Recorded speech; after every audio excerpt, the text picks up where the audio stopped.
She's that girl from a west side girl to a south side girl to a north side girl to a east side girl. She's fierce. She's fierce. You are now listening to the Fierce Female Network. Welcome to the Fierce Female Network. I'm your host, Fierce Manson, and today is Wednesday,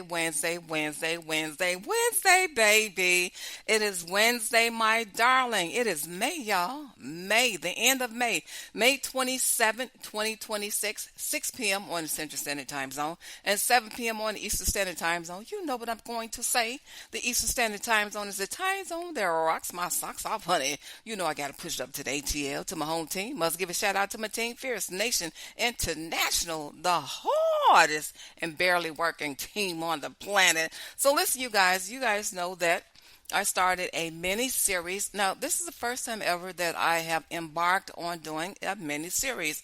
And I do actually have two mini-series going on at the same time.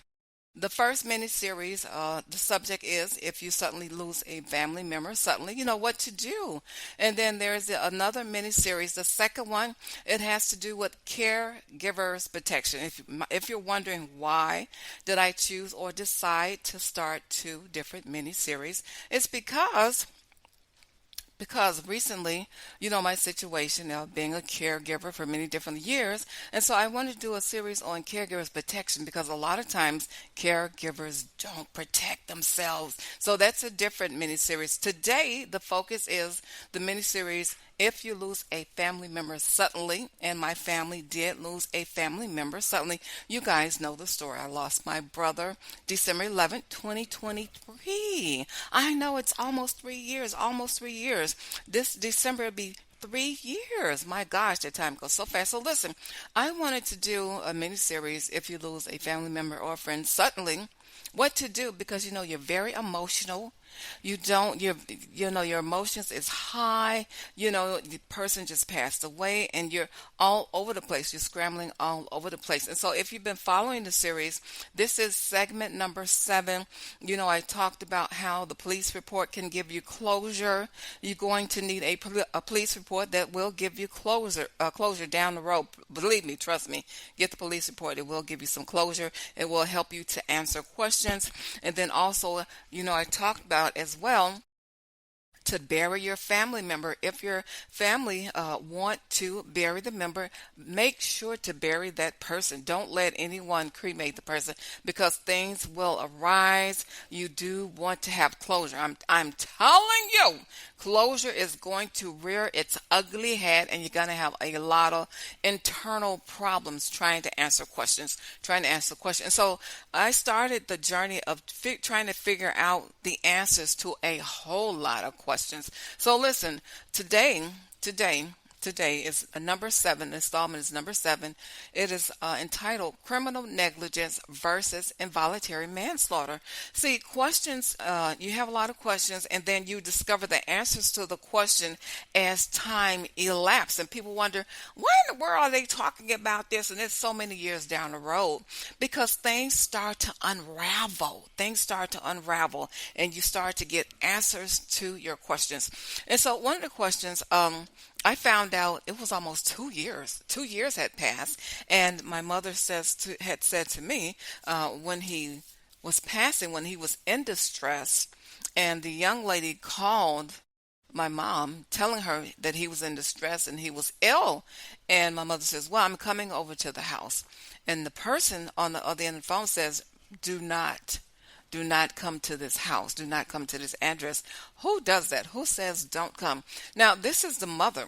The mother is being called about her son having a medical emergency. And so she was going to rush over to the house, and the person on the other end of the phone says, do not come. Please do not come to this house. That's a crucial time that you want to see your son. You want to get there as fast as possible because there is a medical emergency. Well, lo and behold, he passed and she never got to saw him again. So you want to make sure that you do everything you possibly can when there is a medical emergency. And you're probably wondering, well, why am I calling this episode number 7, criminal negligence. If you discover that the person did not call 911. Now, see, this is not a gray area. If the person in the home, whether it's a fiance, whether it's a girlfriend, whether it's another family member, time is crucial. If a person is having a stroke, if they're having a heart attack, time is crucial. You cannot delay. You cannot delay not calling 911. It gets in the realm of criminal negligence or involuntary manslaughter. Now I'm reading this off of off the website. So listen, it says if a duty exists, the failure to act must rise to the level of criminal negligence or reckless. The prosecution generally must prove that you were aware the family member was in a life-threatening medical emergency. You understood they were heavily dependent on you for assistance. So listen, now the reason why I say there was a delay in calling 911 because as the story was unraveling, as the story had been told to us, now the person that was in the home, there was a sister-in-law and his significant other was in the home. Now this person was upstairs having a heart attack. The other people in the home were sitting downstairs as if nothing was happening. They were sitting downstairs at the, the kitchen table.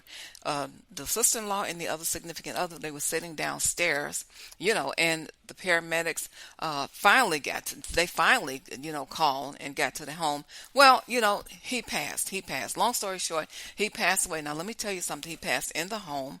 Right? So you have to sort out if it's criminal negligence, that's negligent. If the person is in a serious medical distress and you delay calling 911, that can be considered negligent because if a heart attack, of course, is very serious, a person having a stroke, of course, is very serious, and time is of the essence. The family members want to be contacted. The family members want to see that person. If that person doesn't make it, well, my goodness, those are the last crucial moments of that person's life, and people need to understand that the family member want to be with that person.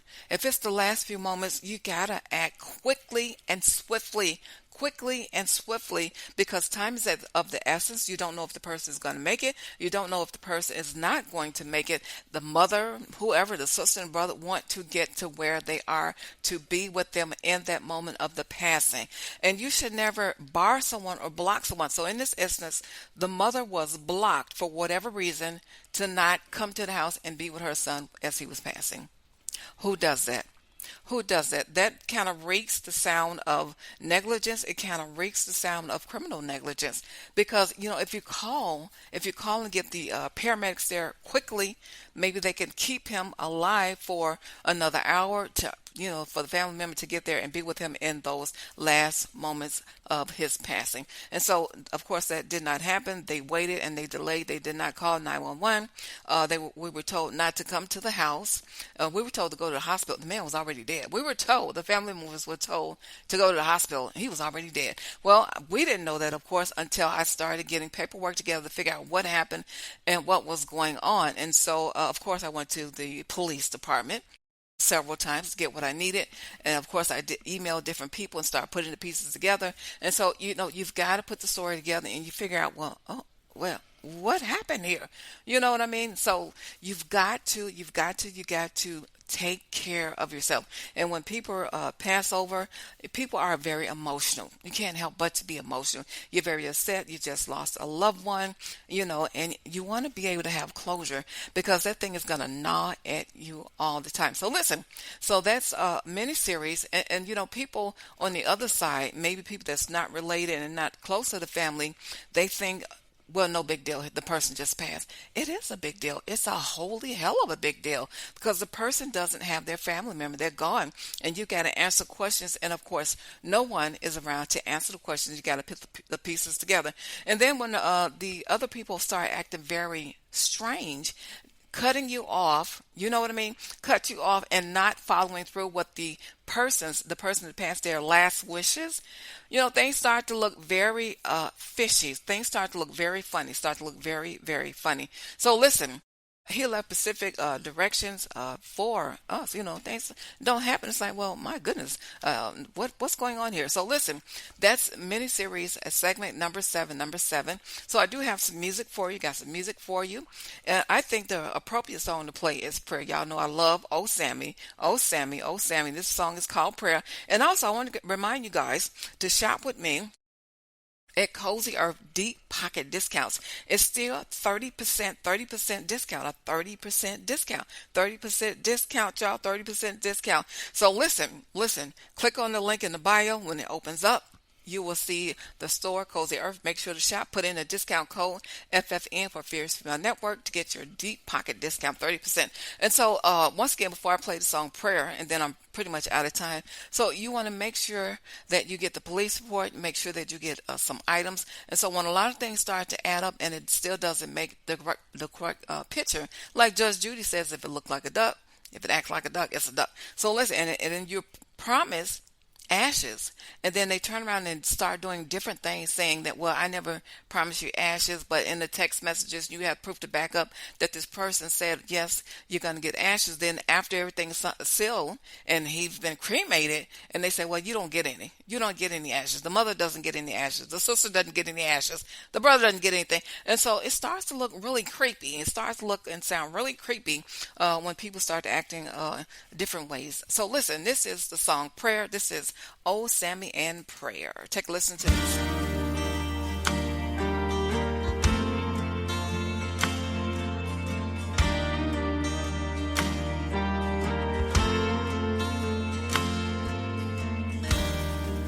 Well, are you the cure?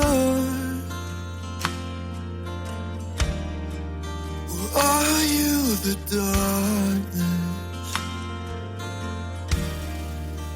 Are you the answers to all of these questions I can't comprehend? I need change in my life. I need saving from the dark side of what we could have been and will never be.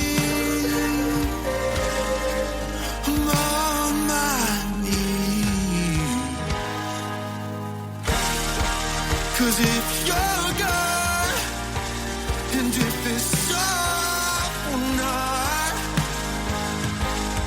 oh, just say the prayer for me. And if I fall too far from where, oh, just say the prayer for me.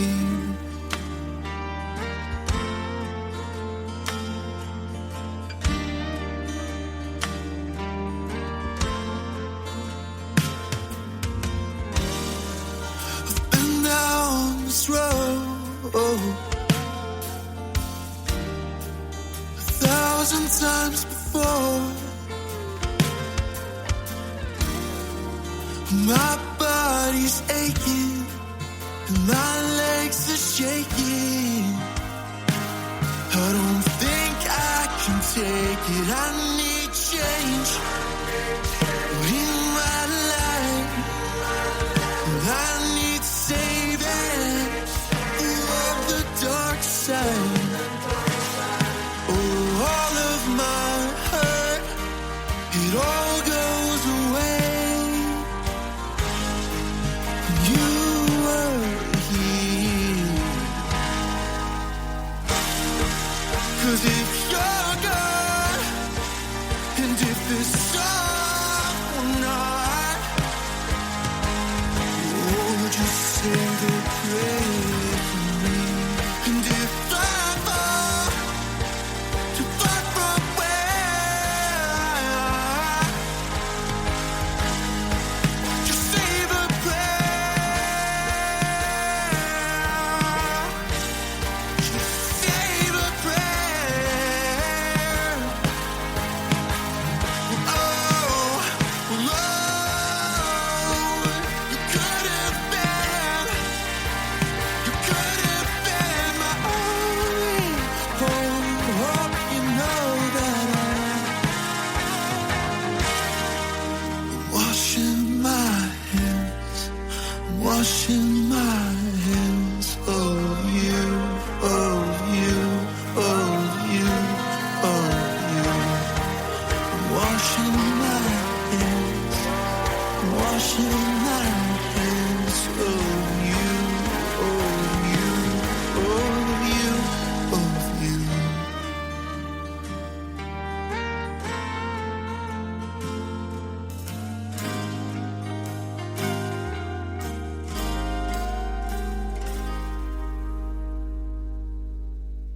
All right, that is Old Sammy in Prayer. So listen, I am pretty much out of time, and this was miniseries segment number 7, and this is final wrap up for this particular miniseries.